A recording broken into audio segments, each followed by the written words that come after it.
Greetings to all and welcome back to my channel, that is Commerce Classes by Ronak Sharma. Today we are going to discuss our next topic of financial management, that is objectives or goals of financial management. It is the duty of the top management to lay down the objectives or goals which are to be achieved by the business. हर organization की top management responsible होती है कि वो अपनी organisation के लिए या अपने बिजनेस के लिए ऑब्जेक्टिव सेट करे सो दैट बिजनेस उन ऑब्जेक्टिव्स को टाइमली बेसिस पर अचीव कर सके. In order to make wise financial decisions, a clear understanding of the objectives of the business is necessary. कोई भी फाइनेंशियल डिसीजंस लेने के लिए प्रॉपर मैनर में सबसे ज़्यादा इम्पॉर्टेंट बात क्या है कि हमें अपने ऑब्जेक्टिव्स पता होने चाहिए. बिजनेस को पता होना चाहिए कि उसके क्या ऑब्जेक्टिव्स हैं, किस लिए वो अपना काम कर रहे हैं, तभी आप कोई भी फाइनेंशियल डिसीजन वाइजली ले सकते हो. Objectives provide a framework within which various decisions related to investment, financing and dividend are to be taken. Objectives क्या होता है? एक ऐसा फ्रेमवर्क है विद इन विच, जिसके बीच में एक ऐसा फ्रेमवर्क के ऐसी बाउंड्रीज होती हैं जिसके बीच में रह के आप फाइनेंशियल डिसीजंस लेते हो अलग अलग. जैसे कि कोई इन्वेस्टमेंट डिसीजन कि आपने कोई अपने फंड्स को कैसे या कहाँ पर इन्वेस्ट करना है ताकि आपको वो क्या हो, ज़्यादा से ज़्यादा प्रॉफिटेबल हो. या फिर फाइनेंसिंग डिसीजंस मींस आप अपने फंड्स को कहाँ से रेज करोगे, कहाँ से एक्वायर करोगे ताकि नियर फ्यूचर में आप उन्हें क्या कर सको, इन्वेस्ट कर सको वहीं. And third one is dividend. Dividend में क्या होता है? डिविडेंड डिसीजंस में आप चेक करते हो कि जो भी आपकी अर्निंग्स हुई हैं या जो भी आपके प्रॉफिट्स हुए हैं उसमें से कितना पोर्शन आप अपने शेयर होल्डर्स को दोगे एज अ डिविडेंड और कितना पोर्शन आप अपने पास रखोगे as a retained earnings. In other words, objectives lay down a criteria by which efficiency and the profitability of a particular decision is evaluated. Objectives क्या करते हैं? क्राइटेरिया बनाते हैं, क्राइटेरिया सेट करते हैं जिसकी हेल्प से क्या किया जाता है, एक पर्टिकुलर डिसीजन की आप एफिशिएंसी को या फिर प्रॉफिटेबिलिटी को क्या कर सकते हो, इवैल्यूएट कर सकते हो, एस्टिमेट कर सकते हो. The choice of such a criteria lies between profit maximization and wealth maximization. Organization क्या होती है? कॉन्फ्लिक्ट में होती है कि वो अपना ऑब्जेक्टिव क्या सेट करें, whether it would be a profit maximization और wealth maximization. Hence there are two approaches in this regard. इसीलिए इस रिगार्डिंग क्या है, टू अप्रोचेस हैं जो हम स्टडी करेंगे one by one. First one is profit maximization and second one is wealth maximization. Profit maximization में हम शॉर्ट में पहले बता देते हैं क्या होता है. इस अप्रोच के अकॉर्डिंग हर बिजनेस वही एक्टिविटी या वही प्रोजेक्ट्स में इन्वेस्ट करेगी जो उसे लगेगा इमीडिएट प्रॉफिट्स जनरेट करके देंगे. अगर किसी बिजनेस को इमीडिएट प्रॉफिट्स नहीं होंगे तो वो उस एक्टिविटी में क्या करेगी, इन्वेस्ट नहीं करेगी. मीन्स इमीडिएट प्रॉफिट्स के ऊपर फोकस किया जाता है. अगर फ्यूचर को जो प्रॉफिट्स है उसको क्या किया जाएगा, नेग्लेक्ट, इग्नोर किया जाता है. और वेल्थ मैक्सिमाइजेशन में क्या होता है कि आप शेयर होल्डर्स की वेल्थ को मैक्सिमाइज करने के ऊपर क्या करते हो, मेन फोकस किया जाता है. प्रॉफिट कितना है हमें वो नहीं, हमारे शेयर होल्डर्स की वेल्थ ज़्यादा से ज़्यादा क्या होनी चाहिए, increase. Now discuss these approaches in detail one by one. First approach is profit maximization. According to this approach, all activities which increases profits should be undertaken and which decrease profits should be avoided. क्या कहा जाता है? Profit maximisation approach के according वो सारी activities जो help करती हैं बिजनेस के प्रॉफिट्स को इंक्रीज करने में, वो सारी आप क्या कर लोगे, टेक करोगे. मीन्स उसको आप परफॉर्म करोगे एक्टिविटीज़ को. एंड ऐसी एक्टिविटीज़ जो आपके बिजनेस के प्रॉफिट्स को डिक्लाइन करती हैं उन सब एक्टिविटीज़ को आप अवॉइड कर दोगे, इग्नोर करोगे. Profit maximization implies that the financial decision making should be guided by only one test, which is select those assets, projects and decisions which are profitable and reject those which are not. Profit maximization जो approach है वो क्या show करती है कि ऐसे financial decisions को guide करती है किसके थ्रू, एक सिंगल वन टेस्ट के थ्रू। और वो टेस्ट क्या है, सिलेक्ट करना उन एसेट्स को या प्रोजेक्ट्स को या फिर डिसीजंस को जो आपके बिजनेस के लिए क्या है, प्रॉफिटेबल, और आप उन एसेट्स को, प्रोजेक्ट्स को या फिर डिसीजंस को रिजेक्ट कर दोगे जो आपके लिए प्रॉफिटेबल नहीं है। इन शॉर्ट, जो भी चीज़, एक्टिविटी, प्रोजेक्ट, एसेट, डिसीजन, कुछ भी अगर आपको लगता है बिजनेस के लिए प्रॉफिटेबल है तो आप उसको मीन्स आप उसमें इन्वेस्ट कर दोगे अपने फंड्स को। अगर कोई ऐसे प्रोजेक्ट्स हैं या फिर कोई ऐसे एसेट्स हैं जिसमें आपको लगता है नियर फ्यूचर कोई प्रॉफिट्स नहीं होंगे अर्न, तो आप उसको क्या कर दोगे, simply reject. The following arguments are advanced in the favour of this approach. अब प्रॉफिट मैक्सिमाइजेशन की कुछ एडवांटेजेस होती हैं, वन बाय वन हम पढ़ेंगे। फर्स्ट है measurement of performance.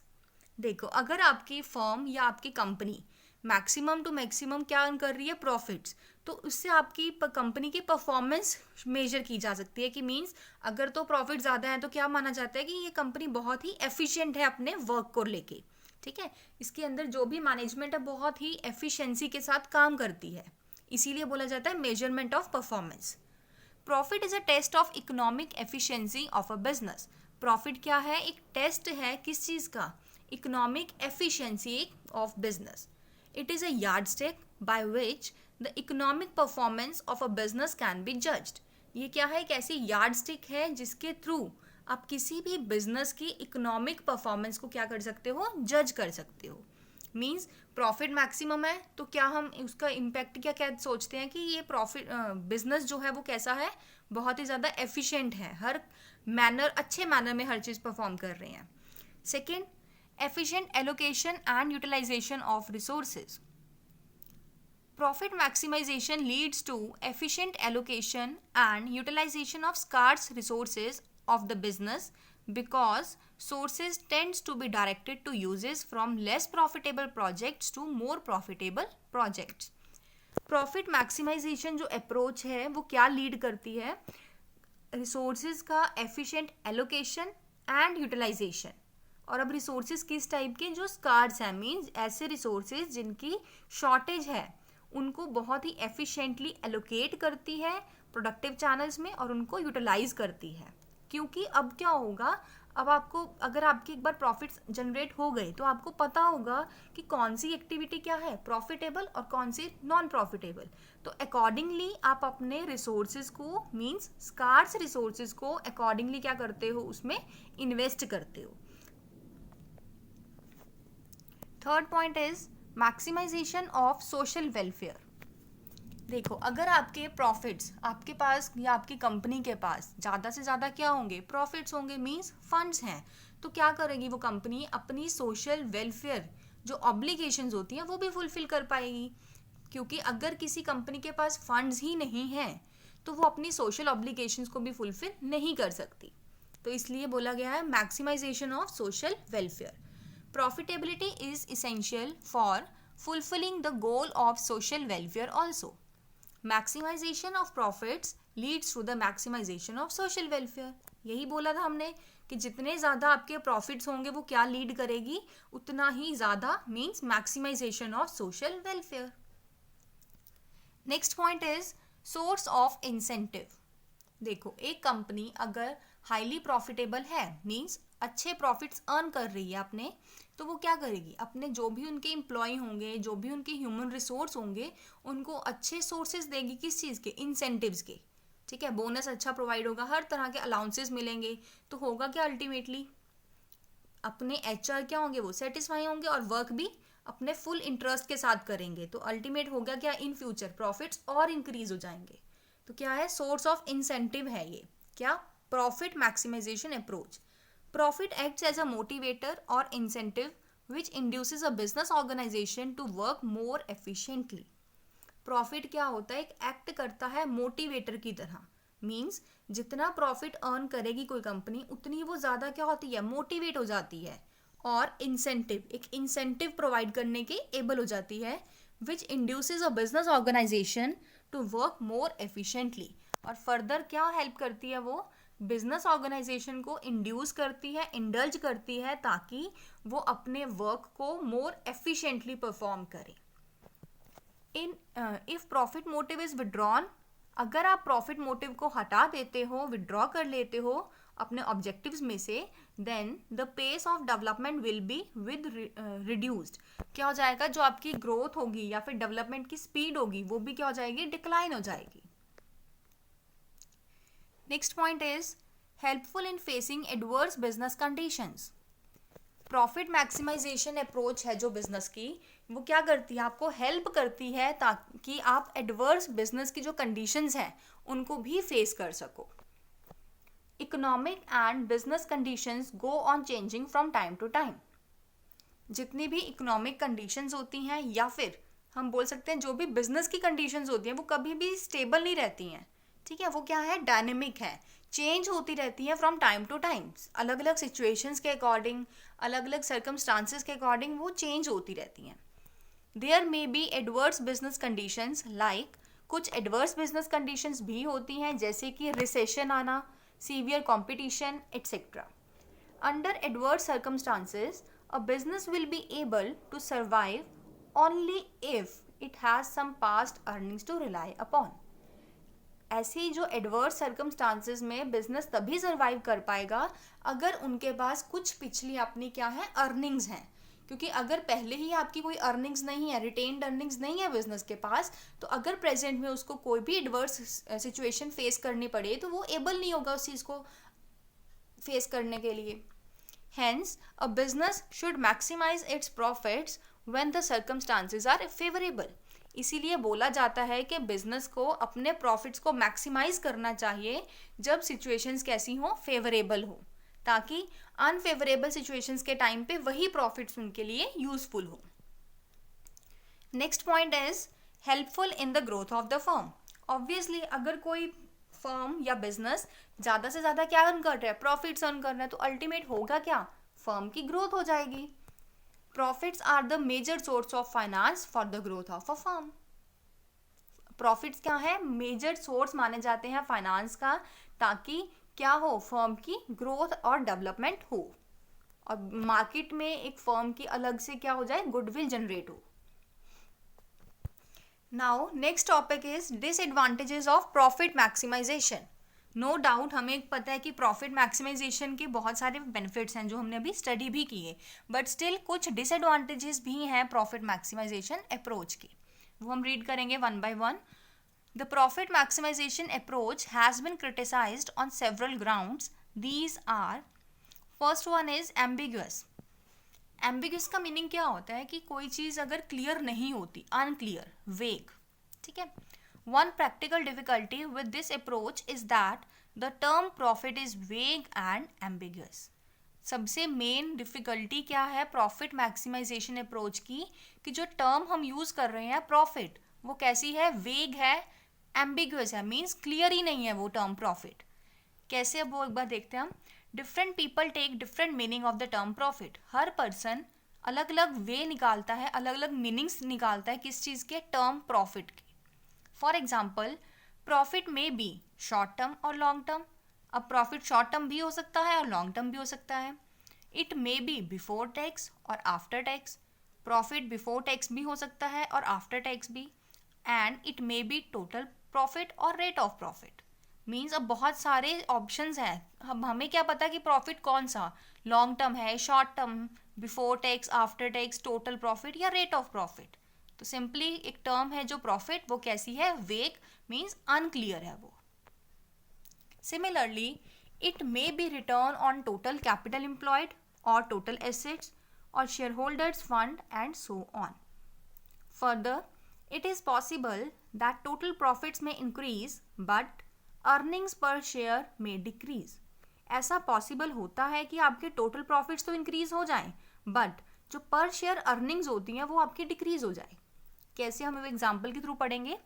For example, if a company has 1 lakh shares and earns a profit of ₹10 lakh, then earning per share is ₹10।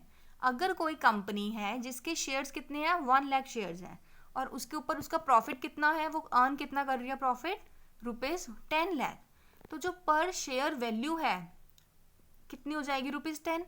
Okay, now if the company further issues 50,000 share, अगर company अब दोबारा से 50,000 shares और issue करती है, means 1 lakh पहले थे अब 50 और हो गए तो 1,50,000, and earns a total profit of ₹12 lakh, और अगर अब टोटल प्रॉफिट्स कितने अर्न कर रही है, 12 lakh rupees, then total profits have increased by ₹2 lakh.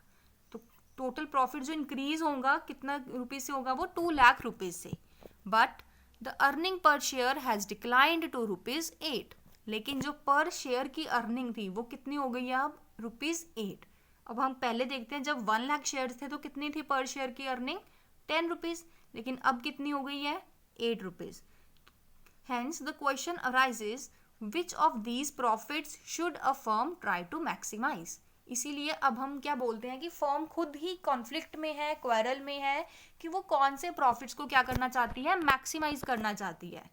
ठीक है, मतलब टोटल प्रॉफिट्स को या पर शेयर वैल्यू को किस टाइप की, तो वो खुद में ही क्या है, वो वेग टर्म है प्रॉफिट की।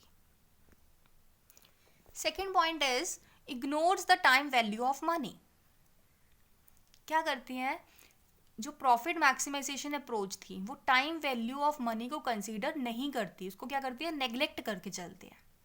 This approach ignores the time value of money, that is it does not make a distinction between profits earned over the different years. Profit maximisation approach क्या है, वो इग्नोर करेगी टाइम वैल्यू ऑफ मनी को, means करती है, that is, अब वो क्या है, it does not make a distinction between profits earned over the different years.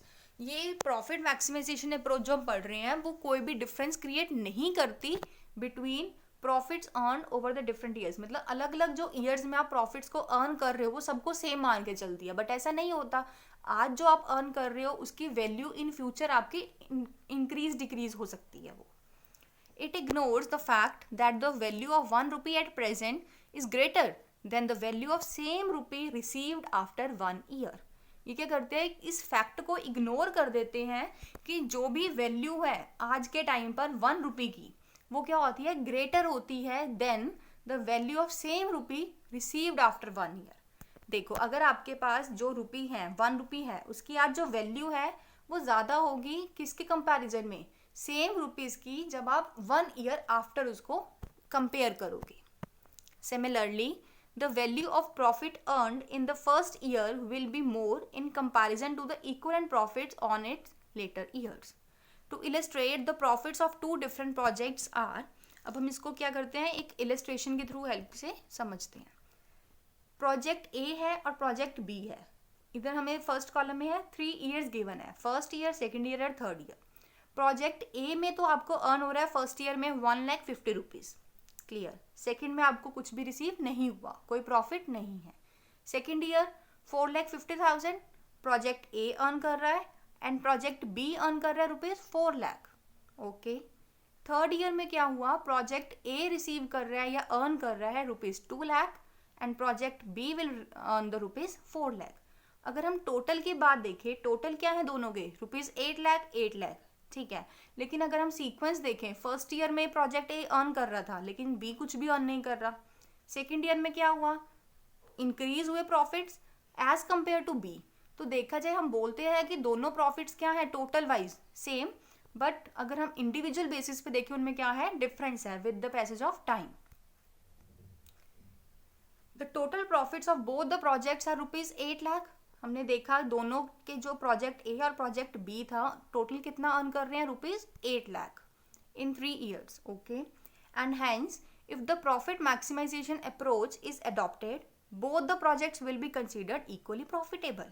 अगर आप प्रॉफिट मैक्सिमाइजेशन अप्रोच लेते हो तो दोनों ही ओके हैं, क्योंकि दोनों ही अर्न करके दे रहे हैं, सेम प्रॉफिट्स अर्न करके दे रहे हैं बिजनेस को। बट लेकिन it can be seen that project A earns higher profits in the earlier years.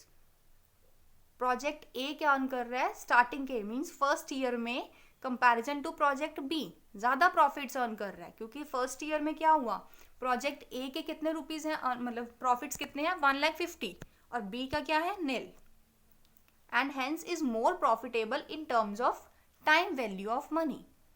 ठीक है, The profit earned in the earlier years can be reinvested to earn more profits.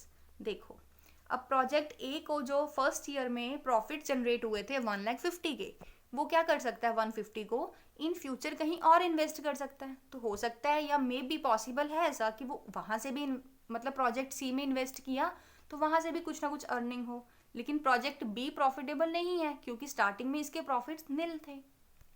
ठीक है, means आप time value को consider नहीं करते, आपने just total aggregate को कंसीडर किया जाता है प्रॉफिट मैक्सिमाइजेशन अप्रोच में, जो कि क्या है, रॉन्ग है. आपको टाइम वैल्यू ऑफ मनी को भी कंसीडर करना चाहिए. Third point is ignores risk factor. Profit maximization क्या करती है, सिर्फ फोकस करेगी प्रॉफिट को मैक्सिमाइज करने में, लेकिन जो प्रॉफिट मैक्सिमाइज करने के साथ साथ उसके साथ रिस्क एसोसिएट होता है, कनेक्टेड होता है रिस्क, उसको क्या करती है, ये बिल्कुल इग्नोर करके चलती है. This approach ignores the risk associated with the earnings. ठीक है, if the two firms have the same total expected earnings, अगर कोई दो फर्म है जिनकी expected earning, total expected earning तो क्या है, same, but if earnings of one firm fluctuate considerably as compared to the other, लेकिन फर्म एक मतलब फर्स्ट फर्म की हम लगा लेते हैं कि दो फर्म है ए और बी, टोटल एक्सपेक्टेड अर्निंग दोनों की सेम है. ठीक है, लेकिन फर्म ए की जो है फ्लक्चुएट हो रही है earnings as compare to firm B, then it will be more risky. तो जिस भी फर्म की अर्निंग्स फ्लक्चुएट होंगी आपकी बार बार कंसिडरेबली, तो वो प्रोजेक्ट क्या हो जाता है, बहुत रिस्की हो जाता है.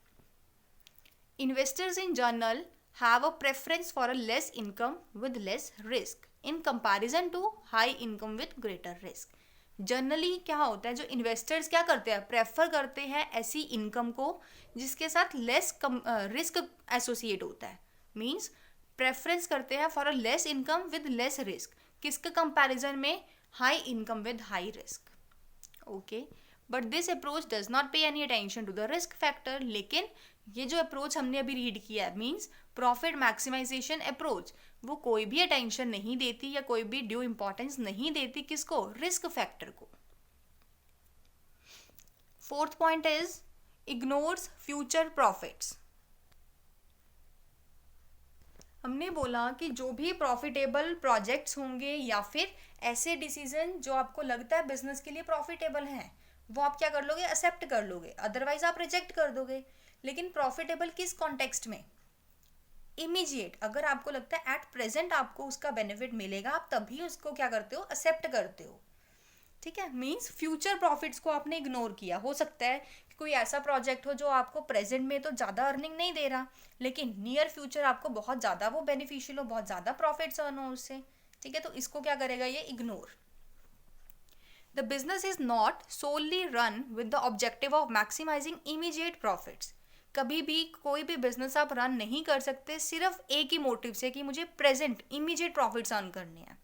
ठीक है, क्योंकि ऐसा पॉसिबल नहीं होता. बहुत सारे ऐसे प्रोजेक्ट्स होते हैं जो आपको इमीडिएट प्रॉफिट्स नहीं अर्न करके देते, लेकिन इन फ्यूचर आपको बहुत ज़्यादा अमाउंट में, बिग अमाउंट में प्रॉफिट्स अर्न हो जाते हैं उस प्रोजेक्ट से. Some firms place more importance on growth of sales. कुछ फर्म्स होती हैं जो ज़्यादा फोकस करती हैं, ज़्यादा इंपॉर्टेंस देती हैं किस चीज़ को, growth of sales. They are willing to accept lower profits to achieve stability provided by a large volume of sales. वो विलिंग होते हैं, वो ऐसा इच्छा रखते हैं कि एक्सेप्ट करते हैं, मतलब विलिंगली अपनी मर्जी से लो प्रॉफिट्स को, ताकि उन्हें अपने जो सेल्स में क्या मिल सके, स्टेबिलिटी मिल सके. कि ज़्यादा से ज़्यादा इंक्रीज करने के लिए सेल्स को, स्टेबिलिटी को मेंटेन करने के लिए स्टार्टिंग में वो एक्सेप्ट कर लेते कि अगर लो प्रॉफिट्स भी होंगे तो भी okay. Next point is ignores social obligations of business. देखो, हमने फर्स्ट स्टार्टिंग में ही क्या रीड किया, ऐसे प्रोजेक्ट्स जहाँ से आपको क्या होगा, प्रॉफिट्स अर्न होंगे ज़्यादा से ज़्यादा, आप उन्हीं को क्या करोगे, एक्सेप्ट करोगे. मीन्स प्राइम मोटिव ही क्या है, प्रॉफिट्स को अर्न करना, और अल्टीमेटली आप सोशल ऑब्लिगेशंस को क्या करते हो, नेग्लेक्ट करके चलते हो प्रॉफिट मैक्सिमाइजेशन अप्रोच के according. This approach ignores the social obligation of the business to various social groups like workers, consumers, society, government et cetera. ठीक है, a firm can not exist for a long when interests of social groups are ignored because these groups contribute to its smooth run.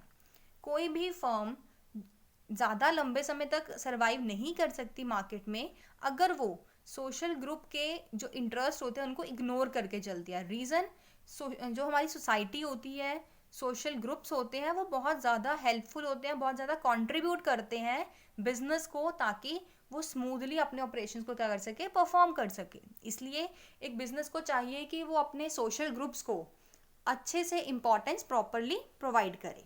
लेकिन profit maximisation approach ऐसा नहीं करती, जो कि इसके बहुत बड़ी ड्रॉबैक मानी गई है. 6th point is neglects the effect of dividend policy on market price of the share. Profit maximisation approach क्या करती है, नेग्लेक्ट करती है डिविडेंड पॉलिसी का इफेक्ट, कि क्या डिविडेंड पॉलिसी का इम्पैक्ट पड़ेगा market price of the shares के ऊपर. Under this approach the firm may not think of paying dividends because retaining profits in the business may satisfy the goal of maximizing the earning per share. ऐसा बोला गया है कि जो profit maximisation approach है वो इस चीज़ में बिलीव नहीं करती कि फर्म के जो भी शेयर होल्डर्स हैं उनको डिविडेंड पे किया जाए, क्योंकि उनका एक बिलीव होता है, उनका एक फेथ है कि अगर एक बिजनेस या ऑर्गेनाइजेशन ज़्यादा से ज़्यादा रिटेन करेगी उसी के तभी आपका जो गोल है मैक्सिमाइजिंग प्रॉफिट का वो आपका अचीव होगा. मीन्स प्रॉफिट मैक्सिमाइजेशन अप्रोच के अकॉर्डिंग फर्म क्या करती है, अपने प्रॉफिट्स को रिटेन करना ज़्यादा इंपॉर्टेंट समझती है as compare to providing them या distributing profits to the share holders as a dividend. Thus, it is clear that profit maximization criteria is inappropriate and unsuitable. इसलिए हमने ऐसा देखा, बहुत सारी लिमिटेशंस पढ़ने के बाद हमें ऐसा फील हुआ, ऐसे रियलाइज हुआ है कि जो प्रॉफिट मैक्सिमाइजेशन अप्रोच है, प्रॉफिट मैक्सिमाइजेशन क्राइटेरिया है, वो कैसा है, इनएप्रोप्रिएट और अनसुटेबल है फर्म्स के लिए. It is not only ambiguous but fails to solve the problems of time value of money and the risk. सिर्फ यही नहीं है कि हमने बोला कि टर्म जो प्रॉफिट है वही एम्बिगस है, नहीं, उसके साथ साथ और भी बहुत सारी प्रॉब्लम्स हैं, और भी ऐसी बहुत सारी हर्डल्स हैं जो हमारी फेस करनी पड़ती है ऑर्गेनाइजेशन को अगर वो प्रॉफिट मैक्सिमाइजेशन अप्रोच को फॉलो करती है. जैसे कि fail to solve the problems of time value of money. Time value of money को इंपॉर्टेंस नहीं दी जाती, रिस्क फैक्टर को इंपॉर्टेंस नहीं दिया जाता इसमें, और फ्यूचर प्रॉफिट्स को भी नेग्लेक्ट किया जाता है. An alternative of profit maximization which solve these problems is the criteria of wealth maximization. तो इसका ऑल्टरनेटिव क्या है कि जो आपकी प्रॉफिट मैक्सिमाइजेशन की जो भी लिमिटेशंस हैं, जो भी आपके ड्रॉबैक्स थे, शॉर्टकमिंग्स थी, उनको सॉल्व कर सके, ऐसी कौन सी अप्रोच है या फिर क्राइटेरिया है, that is your wealth maximisation. Means second approach is wealth maximisation. Now we will discuss about the wealth maximization approach. This approach is now universally accepted as an appropriate criteria for making financial decisions as it removes all the limitations of profit maximization approach. जो wealth maximization approach है वो आज के time पे universally accepted है, means हर जगह हर तरह की ऑर्गेनाइजेशन में उसको accept किया गया है as an appropriate criteria. किस लिए, for making the financial decisions. कोई भी कंपनी के फाइनेंशियल डिसीजंस लेने के लिए वेल्थ मैक्सिमाइजेशन अप्रोच को एक अप्रोप्रिएट क्राइटेरिया माना गया है. ऐसा क्यों, क्योंकि जो भी हमने पढ़ा प्रॉफिट मैक्सिमाइजेशन में, जो भी लिमिटेशंस शॉर्टकमिंग्स हमने पढ़ी थी, वो सारी की सारी ये रिमूव करता है wealth maximisation. It is also known as net present value NPV maximisation approach. इसका एक और नेम भी है, that is net present value, means NPV maximization approach. It means maximizing the net present value or wealth of a course of action to shareholders. इसका मतलब क्या है, मतलब वेल्थ मैक्सिमाइजेशन अप्रोच किसके ऊपर फोकस करती है कि जो शेयर होल्डर्स हैं उनकी नेट प्रेजेंट वैल्यू और वेल्थ को क्या किया जाए, ज़्यादा से ज़्यादा मैक्सिमाइज किया जाए. The difference between the present value of future cash inflows generated by an assets and its cost is known as net present value, means NPV. अब NPV होता क्या है, एक डिफरेंस है आपके present value of cash inflows का. जो आपके इनफ्लोज होंगे और जो आपके आउटफ्लोज होंगे उनका क्या है, ये डिफरेंस है। मींस आपके बेनिफिट्स और कॉस्ट का डिफरेंस जो होता है that is your NPV, net present value. Higher wealth maximisation leads to increase in share price which leads to increase in the value of the firm. Means अगर आपकी wealth maximisation होगी firm की तो उसका result क्या होगा, जो share price है मार्केट में वो भी क्या हो जाएगा, इंक्रीज। और अगर मार्केट में कंपनी के शेयर्स का प्राइस राइज हो जाएगा तो उसका इम्पैक्ट क्या होगा, कंपनी की या फिर फर्म की वैल्यू भी इंक्रीज हो जाएगी। इसीलिए बोला जाता है कि अगर कोई कंपनी अपनी वैल्यू को इंक्रीज करना चाहती है तो उसे क्या करना चाहिए, अपना ऑब्जेक्टिव वेल्थ मैक्सिमाइजेशन को अडॉप्ट करना चाहिए instead of profit maximization. A positive NPV creates a wealth for shareholders and is desirable. अगर तो आपकी NPV जो हमने यहाँ पे देखा था कि बेनिफिट माइनस कॉस्ट करके कैलकुलेट की जाती है, अगर वो आपकी पॉजिटिव होती है मींस वो शेयर होल्डर्स के लिए वेल्थ क्रिएट कर रही है और वो डिजायरेबल है मींस वो एक्सेप्टेबल है। And a negative NPV destroys wealth of the shareholders and is rejected. अगर आपकी NPV नेगेटिव है मीन्स वो आपकी शेयर होल्डर्स की वेल्थ को क्या कर रही है, डिस्ट्रॉय कर रही है, और ऐसी NPV को आप क्या करते हो, रिजेक्ट करते हो। The increase in wealth of shareholder reflects market value of company's share as the shareholders value of share is maximized. देखो increase in wealth of share holder, अगर शेयर होल्डर की वेल्थ इंक्रीज होगी तो वो क्या reflect करती है, means market value of the company share, मतलब कंपनी के जो शेयर्स हैं उसकी मार्केट वैल्यू रिफ्लेक्ट करती है। क्योंकि अगर शेयर होल्डर की वैल्यू इंक्रीज हो रही है इसका अल्टीमेट इफेक्ट क्या हुआ कि कंपनी के शेयर्स की वैल्यू इंक्रीज हो गई। और according to this approach owners interest can be best served by wealth maximisation and this is the real objective of financial management. ये हमने यहाँ पे भी पढ़ा था कि अगर वेल्थ मैक्सिमाइजेशन इंक्रीज हो रही है तो उसका मतलब क्या हुआ, मार्केट प्राइस जो है शेयर का वो भी इंक्रीज हो गया, ultimately value of the firm will also increase. Wealth maximisation means to increase the capital invested in the business by the share holders. Wealth maximisation को इंक्रीज करने की बात तो हम कर रहे हैं, लेकिन होता क्या है ये, इसका मतलब है कि आप इंक्रीज कर रहे हो क्या चीज, capital invested by the business, capital invested in the business by the share holders. जो भी आपके कंपनी के शेयर होल्डर्स हैं उन्होंने जो कैपिटल इन्वेस्ट किया आपके बिजनेस में उसको आप इंक्रीज करते हो, that is your wealth maximisation. Okay, market price of the share is the index of the capital invested. और मार्केट प्राइस क्या है, एक इंडेक्स होता है आपकी कैपिटल इन्वेस्टेड का। If the market price of the shares increases, it can be said that the capital or wealth invested by the shareholders has been appreciating. अगर आपके मार्केट प्राइस शेयर्स की इंक्रीज हो जाती है मीन्स जो company के shares हैं उसकी वैल्यू मार्केट में राइज हो जाएगी, तो उसका मतलब क्या हुआ, जो कैपिटल इन्वेस्ट की थी शेयर होल्डर्स ने कंपनी में वो भी क्या हो गई है, आपकी एप्रिशिएट हो गई है।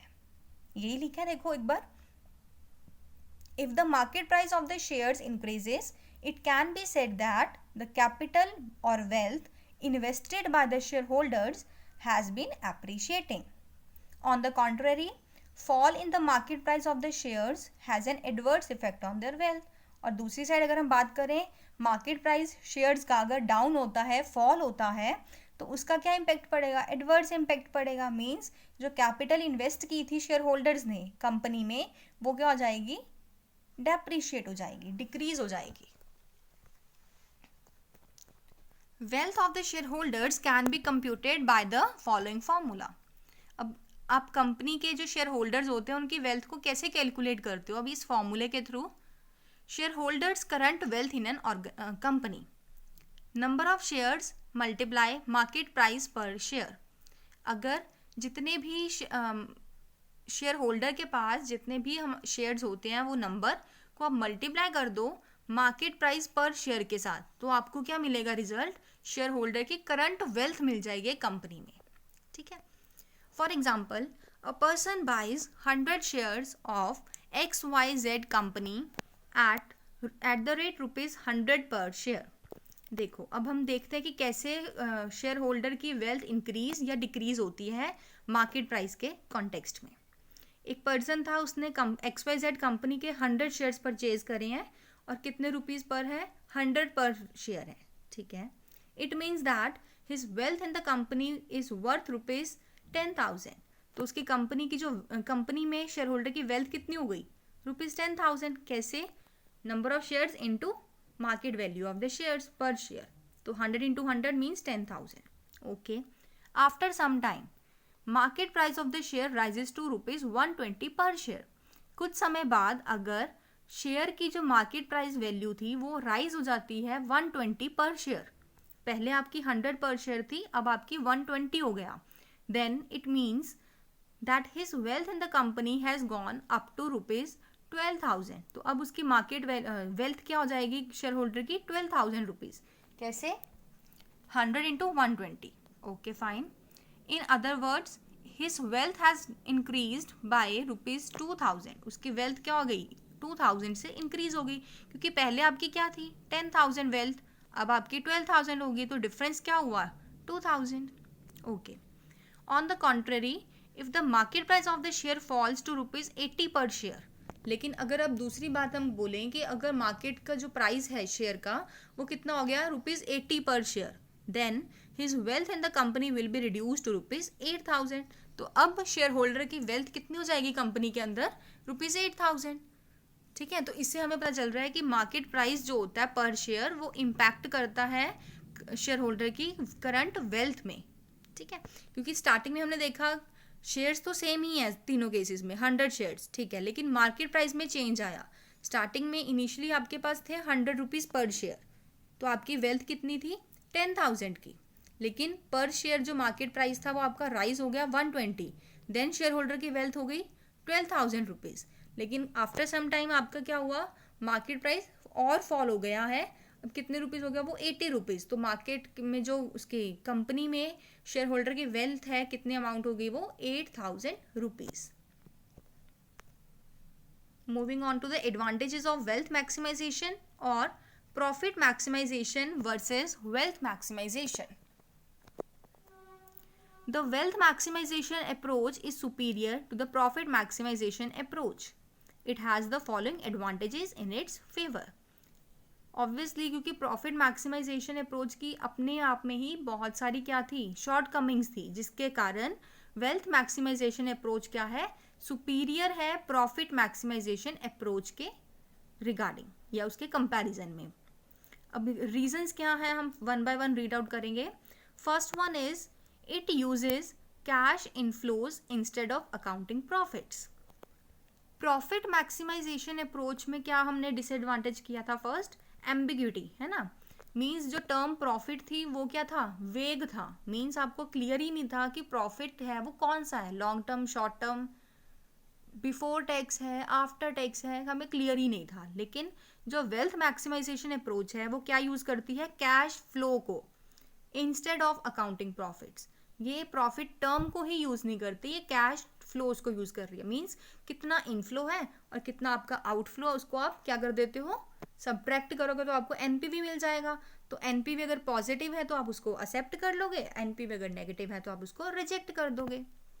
Clear. The first advantage of wealth maximisation is that it uses cash flows instead of accounting profits which avoids the ambiguity regarding the exact meaning of the term profit। यही हमने डिस्कस किया है कि जो wealth maximisation approach है वो क्या use करती है, कैश फ्लोज को इंस्टेड ऑफ अकाउंटिंग प्रॉफिट्स, जो हेल्प करता है कि आपको अवॉइड कर सको जो आपने टर्म प्रॉफिट की एम्बिग्यूटी को। ठीक है।